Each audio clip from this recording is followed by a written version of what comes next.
Hello dear students, up till now in class 11 physics, unit 3, chapter 5 laws of motion, we have discussed about the concept of force, inertia, Newton's first law of motion, momentum, and Newton's second law of motion as well as impulse.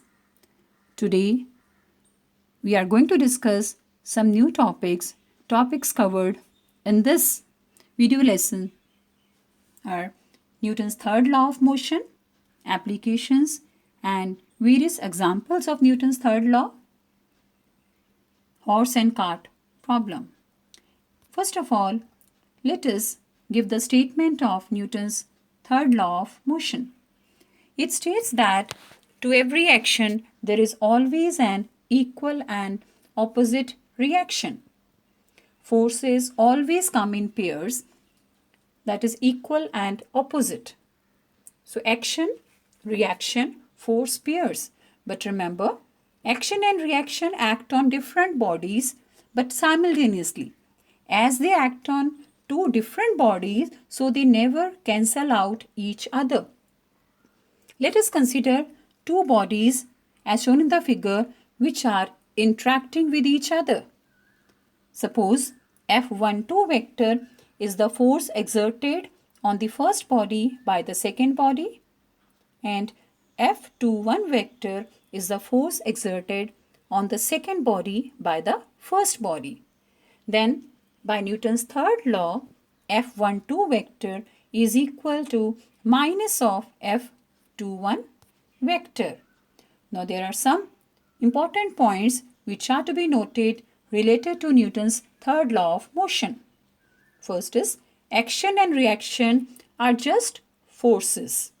The forces always occur in pairs. Action and reaction do not act on the same body, so they never cancel out each other. Action and reaction act on different bodies but simultaneously. There is no cause-effect relation as it is a misconception. Though action and reaction forces are equal in magnitude, but they do not produce equal acceleration in the two bodies of different masses on which they act. Let us discuss some examples and applications of Newton's third law of motion. First example is the two helical springs which are pulled by the two persons. On pulling, action which appears is 58 gram weight, and the reaction which appears on the other body, it is also equals to 58 gram weight, but it is in the opposite direction. So it is in accordance with the Newton's third law of motion. Second example can be taken of a book lying on a table. Here the action is weight of book acting on the table, and the reaction is the upward force exerted by the table on the book. Third example is swimming. Swimming is possible due to third law of motion. A swimmer pushes the water backwards. This is the action.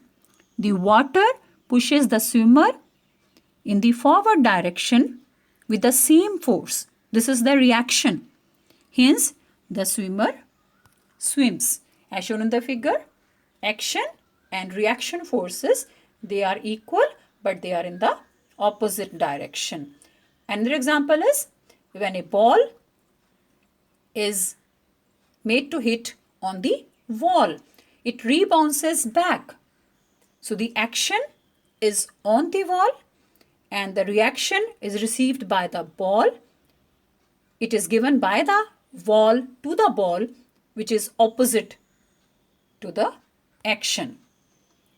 Next example is recoil of a gun. So when a gun is fired, the bullet moves in the forward direction. whereas the gun recoils backwards. This is the reaction. Next example is flight of jet planes and rockets. The burnt fuel, which appears in the form of hot and highly compressed gases, escapes through the nozzle. This is the action done in the backward direction or in the downward direction. The escaping gases push the jet planes or rockets forward or upward. This is the reaction, and it is with the same force.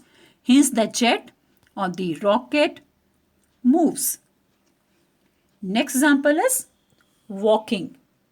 While walking, a person presses the ground in the backward direction. It is the action done by the feet. The ground pushes the person in the forward direction with an equal force. That is reaction. The reaction R is resolved into two components. Vertical component of reaction balances the weight of the person, and the horizontal component of reaction, it makes the person move forward. Next example is when a person jumps out of a boat. He pushes the boat backwards. According to the Newton's third law, the boat exerts an equal force on the person in the forward direction. Therefore, when person jumps out of the boat moves backward. Next is horse and cart problem. The horse pulls the cart by pushing the ground backward with the feet with a force F, making an angle theta with the horizontal. The ground in turn exerts a force R on the horse. It is equal and opposite to F. The reaction R can be resolved into two rectangular components, R cos theta and R sin theta. R cos theta is in the forward direction, R sin theta is in the upward direction. If R cos theta is greater than F, F here stands for the force of friction between the wheels of the cart and the ground. The cart will move forward, that is to the right. Note that W1 weight of the cart is balanced by the reaction R1 of the ground on the cart. The component R cos theta is equal to T, tends to move the cart to the right. When the cart moves or not depends upon the relative magnitudes of R cos theta and frictional force F between the cart, wheel and the ground. Similarly, weight W2 of the horse is balanced by the R2 plus R sin theta, where R2 is the reaction of the ground on the horse. As you can see in the figure, R sin theta plus R2 is balanced by the W2. R cos theta equals to T, tends to move in the forward direction. And if this R cos theta is greater than F, only then the whole system will move in the forward direction. Now let us derive Newton's third law of motion from Newton's second law of motion. Newton's third law is contained in the second law. This question is very much frequently asked in the exam. To derive the Newton's third law using Newton's second law of motion. For this, let us consider an isolated system of two bodies A and B. Suppose the two bodies interact mutually with each other. Let F be a vector be the force, that is action exerted by A on B. Let dPb vector by dt be the resulting change in the momentum of body B. Let FAB vector be the force, that is reaction exerted by B on A. Let FDP A vector by dt be the resulting change in momentum of A. Now, according to Newton's second law, force is equal to the rate of change of momentum. Therefore, we can write FBA vector is equal to dPB vector by dt and FAB vector is equal to dPA vector by dt. Adding these two equations, we get FBA vector plus FAB vector is equal to dPB vector by dt plus dPA vector by dt, which can be written as ddt of PB vector plus PA vector.